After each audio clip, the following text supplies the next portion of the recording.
مطلب کمال کر دیا آپ نے، اور جی آپ دل سے بات کر رہے ہیں، یہ بات کرنا ہی عبث تھا جی، وہ ٹھیک ہے، لیکن یہ بات ہی کرنا عبث تھا. میں آپ بالکل میں تعبیر اگر دیکھیں آپ 1% بھی کچھ کر سکتے ہوتے، جی آپ 1% بھی کچھ کر سکتے ہوتے، کسی غریب کے مرم رکھ سکتے، کسی غریب کے دکھوں کا مداوع کر سکتے ایٹ لیسٹ. دیکھیں میں اس بات کے اوپر 100% قائل ہوں، 100% قائل ہوں. میں آج سے ان کو نہیں جانتا، میں تقریباً 24-25 سال سے ان کو جانتا ہوں، 1996-97 سے ان کو جانتا ہوں میں. اچھا، یقین مانیے کہ سخت ترین جھوٹے ہیں، ایگزیجریٹ کر کے بات کرتے ہیں. اور جس بندے کے اندر اس حد تک جھوٹ، مکر، فریب، چلیں نہیں غلام صاحب میرا خیال ہے آپ سمجھ سے تو باہر ہے کہ ان کا نام کسی اور چیز کے پر لے کے جائیں. چلیں میں گزارش کرتا ہوں بابر ڈوگر صاحب سے. بابر صاحب، غلام صاحب کے جذبات اپنی جگہ ظاہر ہے، لوگ پریشان بھی ہیں. چونکہ آپ اتنا کیا کہیں گے کہ ریاست مدینہ کے جب بات کرتے ہیں تو میں اسی لیے گزارش کی کہ پیروی اس کے ساتھ ہمیں کہنا چاہیے. ریاست مدینہ اب کوئی اور کہاں ہو سکتی ہے؟ وہاں جہاں صحابہ کرام ہیں، نبی کریم صلی اللہ علیہ وسلم کے غلام ہیں، وہ دور تو کوئی نہیں. لیکن ہمیں تو یہی اللہ تعالیٰ کا بھی حکم ہے نا کہ لقد کان لکم فی رسول اللہ اسوۃ حسنہ. تو تمہارے لیے، ہم سب کے لیے نبی کریم صلی اللہ علیہ وسلم کی سنت جو ہے بہترین نمونہ ہے. تو بہترین نمونے کی جب بات کریں گے تو وہ ریاست مدینہ ہے. اب ویسی تو نہیں ہو سکتی، لیکن اس کی طرف تو ہم نے چلنا ہے نا، اس کی پیروی تو کرنی ہے، اس کی کوشش تو صحیح تو ہم نے کرنی ہے، ہمارے اوپر لازمی ہے. تو وہ کیوں نہیں ہو پا رہی؟ پہلے تو کسی نے چلیں یہ بات بھی نہیں کی اس طرح سے، یا اتنی دفعہ نہیں کی. کیا یہ محض ایک سیاسی نعرہ تھا، یا عمران خان صاحب نے کوشش کی ہے مگر وہ کر نہیں پائے؟ بسم اللہ الرحمن الرحیم. اسامہ صاحب، سب سے پہلے آقائے دو جہاں، خاتم النبیین، شفیع المرسلین، رحمت العالمین، نبی پاک صلی اللہ علیہ وسلم کے یوم ولادت پر آپ سب کو بہت بہت مبارکباد. بہت آپ کو. اسامہ صاحب، ریاست مدینہ کی جو بنیاد تھی وہ عدل، انصاف، سچائی، اسی پر تھی. یہی بیسکس تھے. مجھے ایک بات بتائیں، آپ نے جو الیکشن لڑا، لوگوں سے کیا وعدہ کیا؟ 100 دن میں انقلاب آئے گا، governor house, prime minister house, یونیورسٹیاں بنیں گی، بیوروکریسی کو ان کے محلوں سے نکال کے عام گھر دیے جائیں گے، 2 نہیں 1 پاکستان ہوگا، امیر اور غریب کی جو تقسیم ہے وہ ختم ہوگی. آپ کر کیا رہے ہیں؟ آپ امیر کو امیر تر کر رہے ہیں، غریب کو غریب تر کر رہے ہیں، ٹیکس لگا رہے ہیں، غریب کی 2 وقت کی روٹی کو چھین رہے ہیں، بجلی کی قیمت، پیٹرول کی قیمت، گیس کی قیمت، آٹے کی قیمت، چینی کی قیمت، دالوں کی قیمت. آپ اندازہ لگا لیں کہ کون سی ایسی چیز ہے جس کی قیمت نہیں بڑھی؟ کیا غریب کی آمدنی بڑھی ہے؟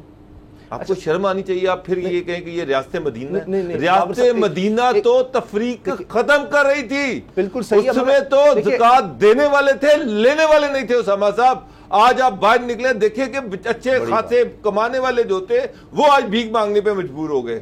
مجھے تو یہ لگ رہا ہے کہ ریاست مدینہ تو بہت دور کی بات ہے. اسامہ صاحب، ہم انقلاب فرانس کی طرف بڑھ رہے ہیں. اللہ رحم کرے. آج کے جو حالات ہیں، آپ انقلاب فرانس کو پڑھیں. اس وقت بھی ایک بورژوا کلاس تھی اور غریبوں پہ مزید ٹیکس لگایا جا رہا تھا، ان کی زندگی کو جیرن کیا جا رہا تھا. اپنی آسائشوں، اپنی زندگی کو بہتر بنانے کے لیے جو امیر تھے وہ غریبوں پہ مزید ٹیکس لگا رہے تھے. آج کیا ہو رہا ہے؟ کیا آپ نے کوئی کوشش کی؟ سر وہ کہہ رہے ہیں ہم کھانے پینے چیزوں پہ ٹیکس کم کر رہے ہیں. عمران خان صاحب نے کل ایک اجلاس بلایا تھا. اور دوسرا یہ بات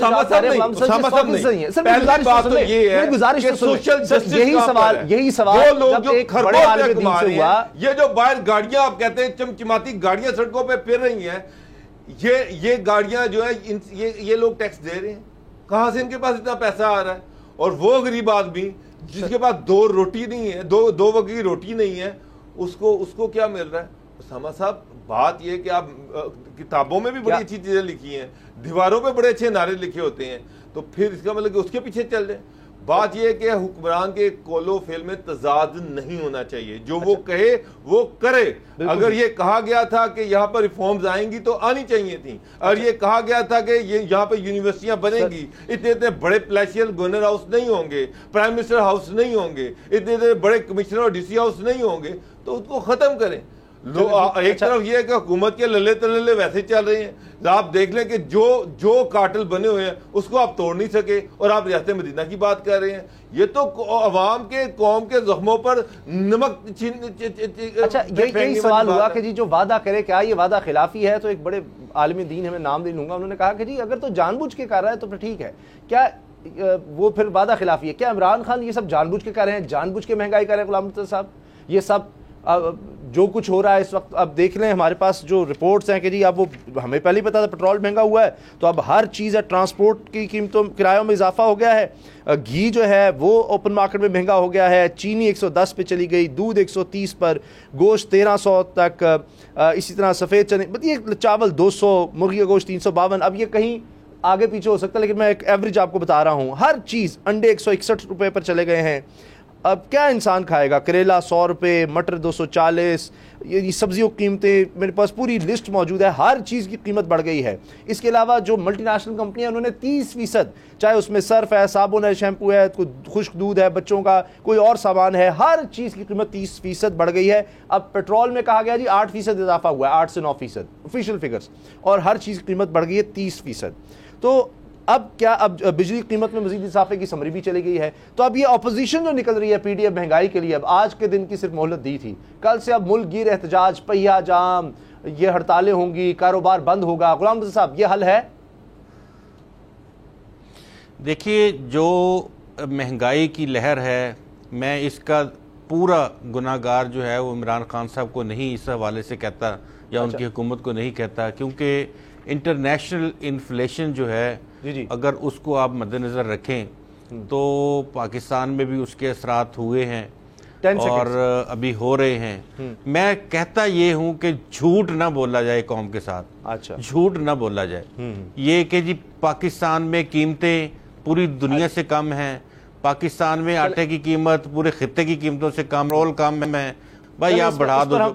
آگے پروگرام میں مزید بات کریں گے، بلدیاتی نظام پر بھی ہم نے بات کرنی ہے، اس میں بھی اس ٹاپک کو رکھیں گے کہ جی بلدیاتی نظام پنجاب میں بحال ہوا ہے، کیا وہ قیمتیں کنٹرول کر سکے گا؟ لیکن بریک کے بعد ہم نے بات کرنی ہے کہ بھارت نے کیا ایک اور سرجیکل سٹرائک کوشش کی تھی، بھارتی آبدوز کو کس طرح پاکستان نے پکڑا ہے، کمال کر دیا پاکستان کی نیوی نے۔ بریک کے بعد بات کریں گے، نیوز اپڈیٹس کا وقت ہے۔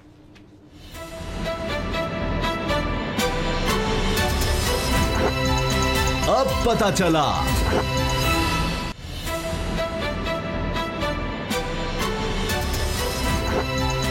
اب پتہ چلا، پاکستانی فوج نے، پاکستان کی بحریہ نے کمال کر دکھایا ہے، ایک دفعہ پھر بھارت کی ایک بڑی بھونڈی کوشش اس کو ناکام بنایا ہے، کیونکہ بھارت کی سب میرین آبدوز اس نے کوشش کی پاکستان کی سرحد میں آنے کی، اور اس کی ویڈیو باقاعدہ موجود ہے، ویڈیو فوٹیج وہ بھی حاصل کر لی، اور پھر اس کو واپس جانے پر پھر مجبور کیا گیا، اور ایک دفعہ پھر دکھایا ہے کہ کس طرح پاکستان کی صلاحیت موجود ہے، پیشہ ورانہ صلاحیت ہمارے پاس ہے، اور کس طرح سے پاک بحریہ کے long range patrol aircraft نے بھارتی سب میرین کو بر وقت ٹارگٹ کر کے روکا۔ اور یہ 16 اکتوبر کا واقعہ ہے، ایس پی آر کے نے اس بارے میں سٹیٹمنٹ بھی جاری کی ہے۔ جنرل نعیم خالد لودھی صاحب ہمارے ساتھ ہیں۔ جنرل صاحب مسلسل ہم یہ دکھاتے رہیں گے کس طرح سے یہ ساری فوٹیج بھی حاصل کی گئی ہے، دکھایا گیا ہے، یہ سب میرین آئی۔ یہ بھارت کیوں اس طرح کی شرارت کرنے کی کوشش کرتا ہے؟ پہلے اس طرح ہو چکا ہے جب یہ سارا سرجیکل سٹرائک کا ڈرامہ رچایا گیا تھا، اگر غلط نہیں تب بھی اس طرح سے ایک کوشش کی گئی تھی۔ تو یہ وہ یعنی آ کر دکھانا چاہتا ہے کہ جی ہم دیکھیں ان کی حدود میں چلے گئے تھے، یہ دیکھیں ہم نے سرجیکل سٹرائک کی ہے، وہاں تک چلے گئے ہیں، یہ کوئی یہ سوچ ہوتی ہے؟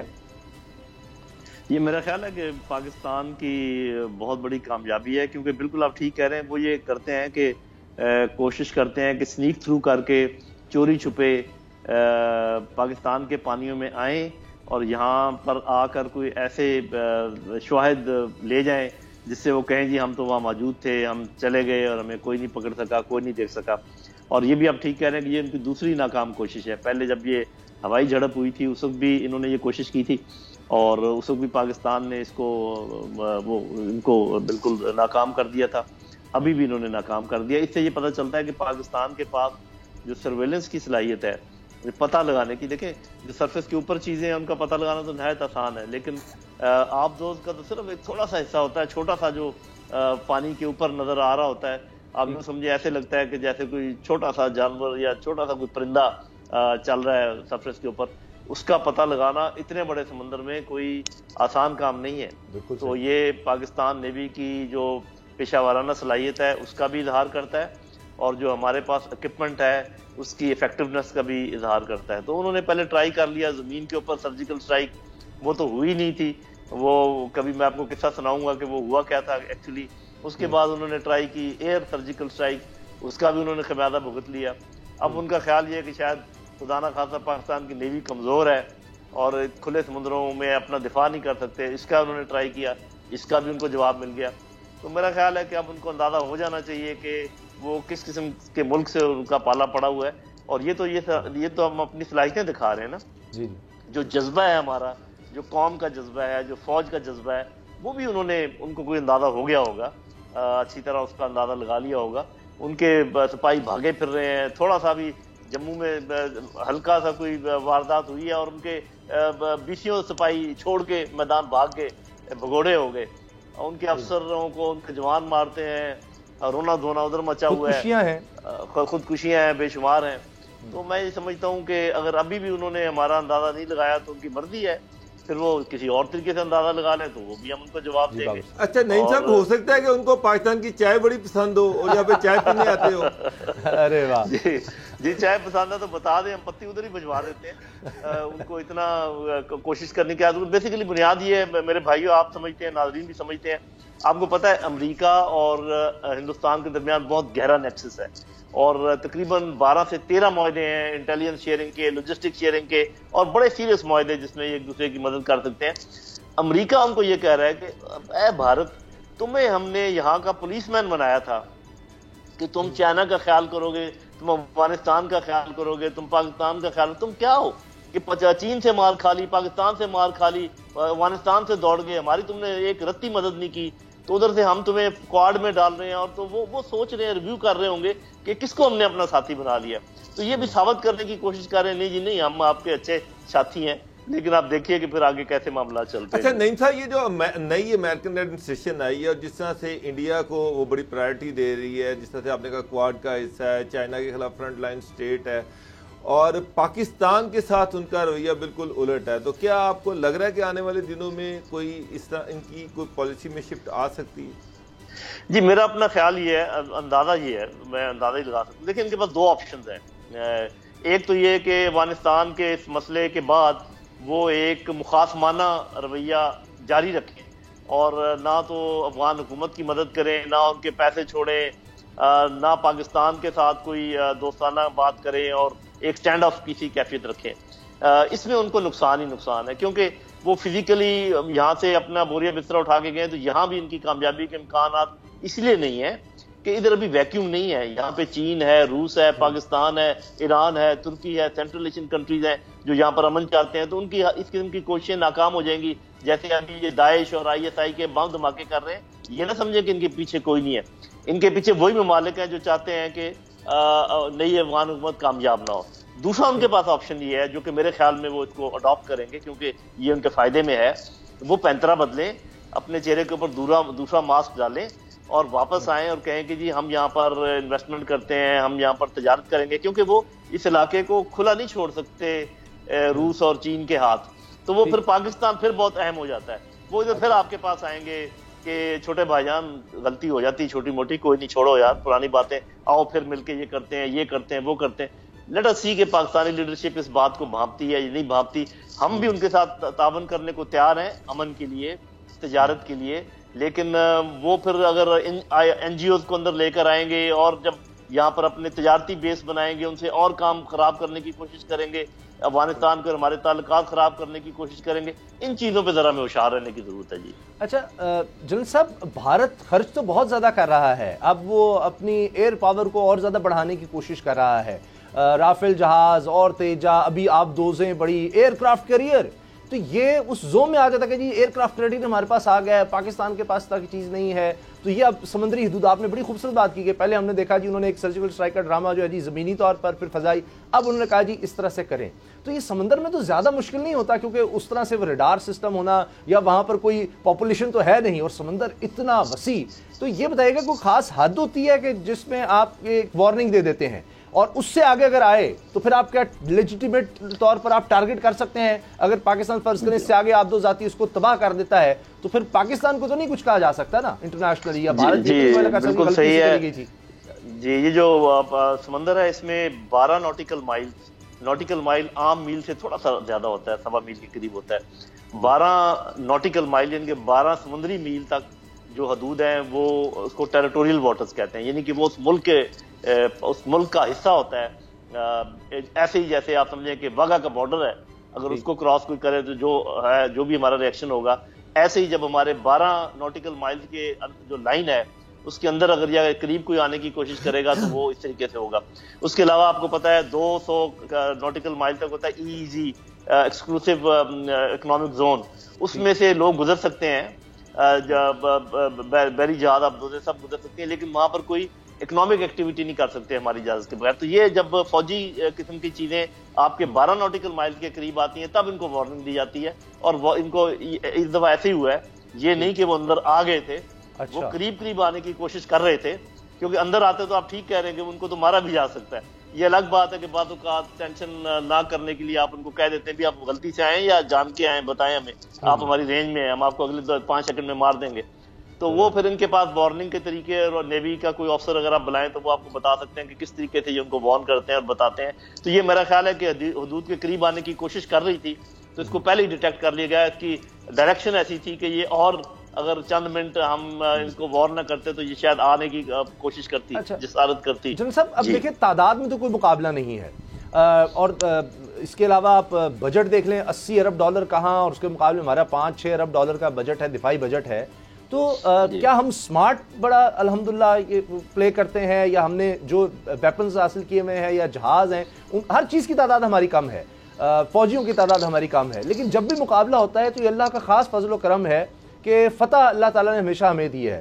ماضی میں ہم نے دیکھا, ہم نے تو یعنی بھارت کی سرحد بھی, یعنی بھارت کا جو بارڈر سے آگے جا کر ان کے علاقوں پر بھی قبضہ کیا, اور پھر ظاہر ہے جب ایگریمنٹس ہوئے تو وہ تو پھر چھوڑا, تو بھارت کبھی یہ نہیں کر سکا. تو یہ وجہ کیا ہے اس کی؟ ہماری کوئی خاص اس میں ٹیکٹکس اس طرح کے ہیں, ہماری ڈیزائن اس طرح کا ہوا ہے تینوں آرمیز کو ملا کر؟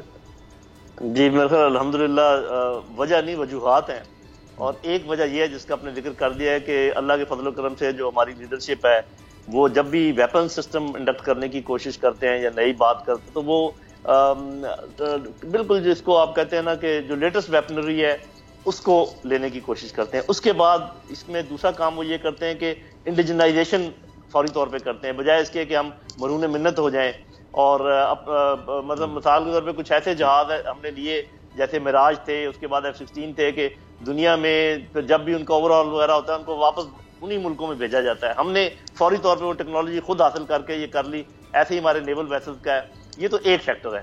دوسرا فیکٹر ہے جذبہ ایمانی, اور اس کی وجہ سے تیسرا فیکٹر پھر اللہ کی مدد. تو ہم اپنے جذبہ ایمانی, شہادت کا شوق, اللہ پر بھروسہ, اور پھر پوری اپنے جس کو کہتے ہیں کہ گھوڑے تیار رکھنا, وہ کرتے ہیں تو پھر اللہ کی مدد تو خود آتی ہے. اور یہ شان ہے اس کی, ہاں جی, یہ اس کا کرم ہے میرے اللہ کا, میرے آقا کا, کہ ہم نے کبھی ہزیمت کا سامنا نہیں ہمیں کرنا پڑا. انشاءاللہ آئندہ بھی مدد رہے گی. جی انشاءاللہ. غلام رضا صاحب میرا خیال آپ سوال کرنا چاہ رہے تھے. جس طرح سے ہم دیکھ رہے ہیں کہ پوری دنیا میں نیول فورسز اور ایئر فورس جو ہے ان کی صلاحیتوں میں اضافے کے لیے بہت زیادہ بجٹنگ کی جاتی ہے, بہت زیادہ ان کی طرف توجہ کی جاتی ہے. اور اب ہم نے یہ دیکھا کہ گزشتہ جو بھی واقعات ہوئے ہیں, جو ایڈونچر انڈیا نے کرنے کی کوشش کی, ناکام ہوئے, اور ناکامی سے دوچار کرنے میں ہمیں سب سے زیادہ جو خدمات فراہم کی ایئر فورس کی جانب سے, ابھی نیوی کی جانب سے, تیسرا long range patrol aircraft نے اس کو مسلسل تیسری دفعہ اس کو ٹارگٹ کیا, روکا, اور پھر اس کے بعد انٹرسیپٹ کر کے واپس جانے پہ مجبور کیا. تو کیا آپ سمجھتے ہیں کہ ہمیں مزید اپنی نیوی اور اپنی فضائیہ کو بجٹنگ کرنے کی ضرورت ہے اور نئی ٹیکنالوجیز ان کو فراہم کرنے کی ضرورت ہے. جی دیکھیں، جس قسم کا دشمن ہے اور جتنا بڑا ہے اور جتنا بڑا ان کا بجٹ ہے اور جتنی بڑی ان کی فوج ہے، یہ جو آپ کا پوائنٹ ہے یہ تو ہر حالت میں ہمیں ضرورت پڑتی رہے گی. لیکن پھر ہم نے اپنے ملک کی طرف بھی دیکھنا ہے، ملکی حالات کی طرف بھی دیکھنا ہے، اپنے عوام کے حالات کی طرف بھی دیکھنا ہے. اور میرا خیال ہے کہ یہ مناسب نہیں لگتا کہ ہم یہ کہیں کہ جی ملک کے ساتھ جو بھی ہوتا رہے، ہمیں تو چاند چاہیے. تو میرا خیال پاکستانی افواج کا رویہ یہ نہیں ہے. آپ نے دیکھا ہوگا کہ وہ اپنا پیٹ بھی کاٹ لیتے ہیں، اپنا بجٹ بھی کم کر لیتے ہیں، لیکن اس کے باوجود اپنی صلاحیتوں کو وہ چمکا کے رکھتے ہیں. اور اس کی ایک وجہ جو میں نے آپ کو بتائی نا کہ یہ انڈیجنائزیشن، کہ آپ یہ دیکھیے کہ JF-17 تھنڈر جو ہم نے تیار کیا ہے اور ابھی ہم ایکسپورٹ بھی کر رہے ہیں ملکوں کو، یہ جو اسی کے ساتھ کے دوسرے جہاز ہیں اس کا 1/4 1/5 اس کا بجٹ ہے. اور اسی طریقے سے ہم جب اپنے میزائل تیار کرتے ہیں تو یہ اللہ کا خاص فضل، عوام کی سپورٹ، جذبہ شہادت اور عقل کا استعمال کریں. یہ نہ سمجھا جائے کہ ہم صرف دل پر بھروسہ کرتے ہیں. ہم دل اور دماغ دونوں کا بہترین امتزاج رکھتے ہیں، اور کسی نے بھی میلی آنکھ سے دیکھا، چاہے وہ کتنا بھی بڑا ہو، اس کے ہم ضرور دانت کھٹے کریں گے. بہت بہت شکریہ، بہت بہت شکریہ جنرل لودھی صاحب، آپ نے ہمیں وقت دیا. آج کا دن بھی بڑا بابرکت، بڑا خوشی والا دن ہے، اور ایک اور خوشی اس دن اللہ تعالیٰ نے ہمیں دی ہے کہ ہمیں نظر آتا ہے کہ ہمارا دفاع کتنا مضبوط ہے. نبی کریم صلی اللہ علیہ وسلم کے صدقے، یہ انہی کے نام پر جو کلمہ ہمیں انہوں نے پہنچایا، اسی پر ہی ہم نے وطن یہ حاصل کیا. تو ابھی بریک کا وقت ہے. بریک کے بعد ہم بات کریں گے کہ بلدیاتی ادارے پنجاب میں بحال ہو گئے ہیں، اس کا عوام کو کتنا فائدہ ہوگا. بریک کے بعد بات کرتے ہیں.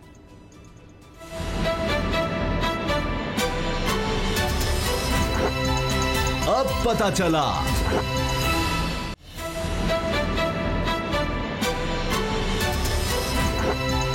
اب پتہ چلا. پنجاب کے باسیوں کو بہت بہت مبارک ہو جی. بلدیاتی ادارے بحال کر دیے گئے ہیں اور سب نے اپنا چارج بھی دوبارہ سنبھال لیا ہے. میں دیکھ رہا تھا جی لاہور میں اب کہا جا رہا ہے کہ چونکہ ڈینگی کی وبا بہت زیادہ پھیل گئی ہے تو اس کے لیے بلدیاتی ادارے ایکٹیو ہو گئے ہیں.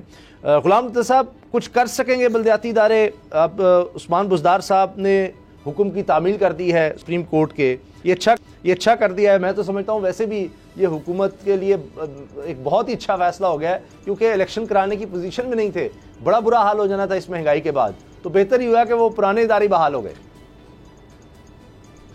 دیکھیں، اس موقع کے اوپر جب یہ کیا گیا ہے، یہ کیا گیا نہیں کہا جا سکتا اس کو، یہ تو کروایا گیا ہے.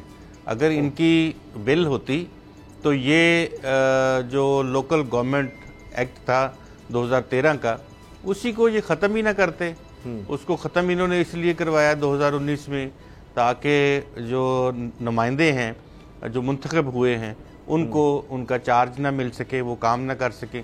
کیسے یہ جمہوریت ہے؟ مجھے سمجھ سے باہر ہے کہ آپ کہتے ہیں جی میں جمہوری آدمی ہوں، مجھے جمہوریت جو پسند ہے، میں گراس روٹ لیول پہ جمہوریت جو ہے وہ لے کے آنا چاہتا ہوں، غریب بندے کو خوشحال کرنا چاہتا ہوں. اور یہ حق مار کے رکھا 3 سال سے. 19 سے ادارے یہ بند تھے. انہوں نے بنائے اچھے نہیں تھے بلدیاتی ادارے، ان کے پاس پاور نہیں تھی. جو ہم نظام لا رہے ہیں وہ بالکل انڈیپینڈنٹ ہوگا، ان کے پاس پیسے بھی جائیں گے. یہ تو ایسی بنائے سب صاحب یہ کوئی حالانکہ یہ دیکھیں مشرف صاحب کا آئین میں بڑا کلیئرلی لکھا ہوا ہے کہ آپ کی جمہوریت اس وقت تک کمپلیٹ نہیں ہوگی جب تک کہ بلدیاتی ادارے جو ہیں وہ ان پلیس نہیں ہوں گے. جی اب مجھے ایک بات بتائیں کہ شہباز شریف صاحب 10 سال رہے ہیں، اور 10 سالوں میں سب سے پہلے تو انہوں نے بھی یہی کیا مشرف کے ناظمین کے ساتھ جو اب عمران خان صاحب نے نون لیگ کے ناظمین کے ساتھ کیا، اس کے میئرز جو ہیں ان کے ساتھ کیا. شہباز شریف کا بھی دل نہیں کرتا تھا کہ میں الیکشن کراؤں، کئی سال الیکشن نہیں کروائے گئے. جب سپریم کورٹ نے ڈنڈا دے دیا کہ اب الیکشن کروائیں تو وہ الیکشن کروا دیے اور ان کو اختیارات تک نہیں دیے گئے. اب وہی کام خان صاحب نے کیا. یہ جب آئے ہیں وہ بھی جمہوریت کے چیمپئن بنتے تھے، ووٹ کو عزتوں کی بات کرتے ہیں لیکن لوگوں کو ان کے حقوق دینے کے لیے تیار نہیں ہیں. اب جب خان صاحب آئے ہیں تو انہوں نے بھی آتے ساتھ سب سے پہلا جو حملہ کیا وہ لوکل گورنمنٹ پہ کیا. ویسے خان صاحب ویسٹ کی مثالیں دیتے ہیں، ویسے خان صاحب کہتے ہیں کہ جی مجھے لندن سے زیادہ کوئی نہیں جانتا. میرا سوال ہے خان صاحب سے کہ مجھے ایک بات بتا دیں کہ ایک میئر ہے لندن کا، اگر لندن میں اگر یو کے میں گورنمنٹ چینج ہو جاتی ہے تو کیا وہ لندن کے میئر کو اتار دیں گے، اس کے اختیارات کو ختم کر دیں گے، کیا اس کو فارغ کر دیں گے؟ کبھی ہسٹری میں یہ آپ نے دیکھا ہے؟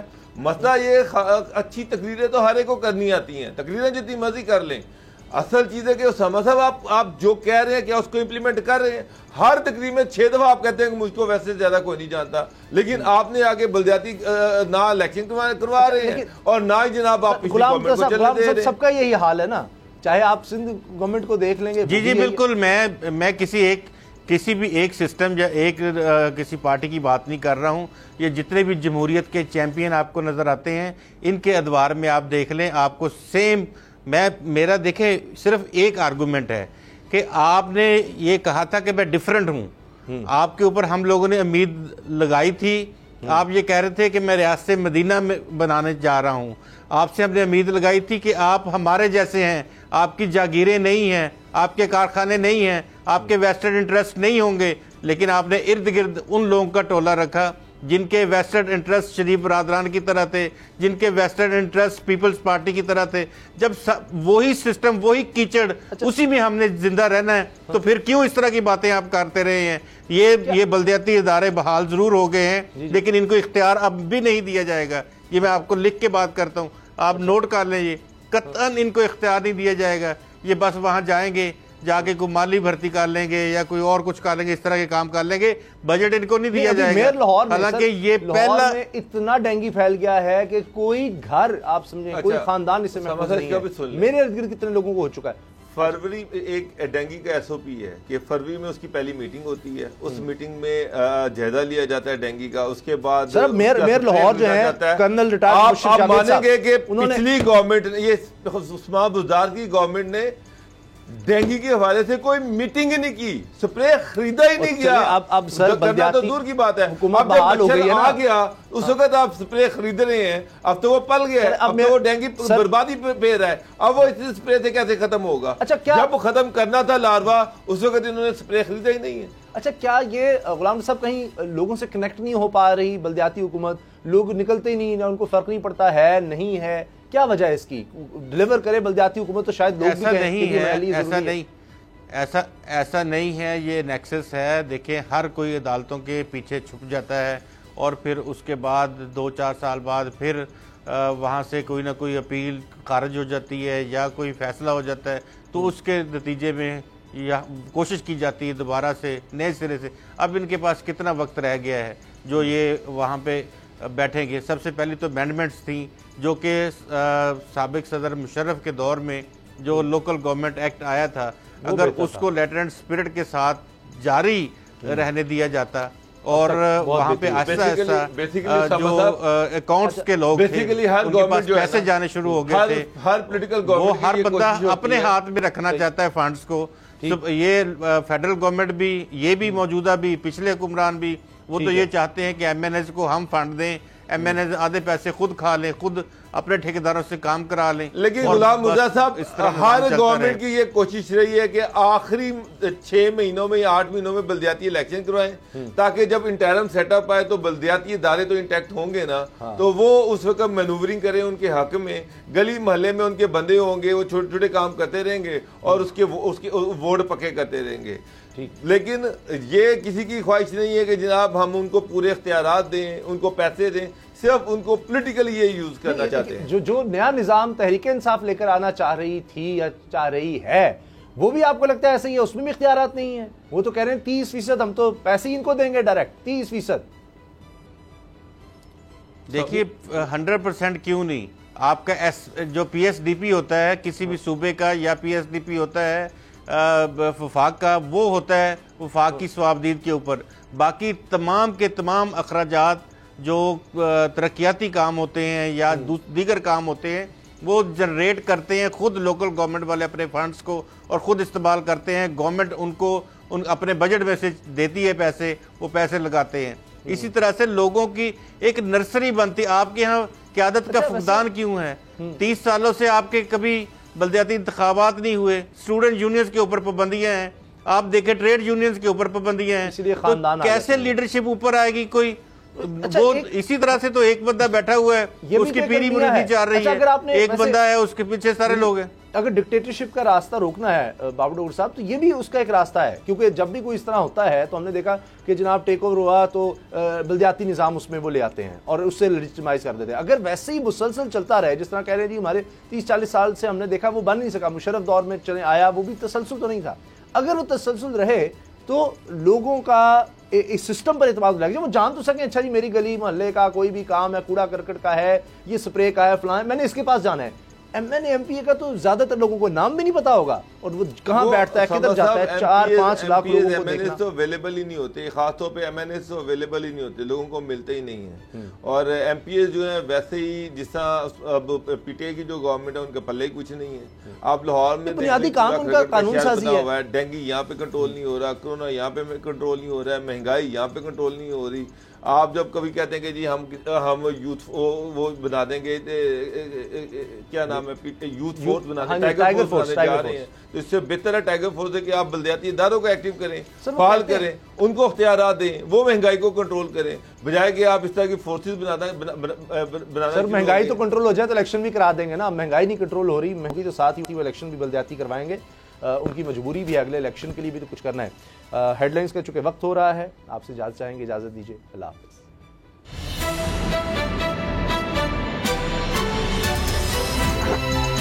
اب پتہ چلا. سبسکرائب کریں اور بیل دبائیں تاکہ کوئی خبر رہ نہ جائے.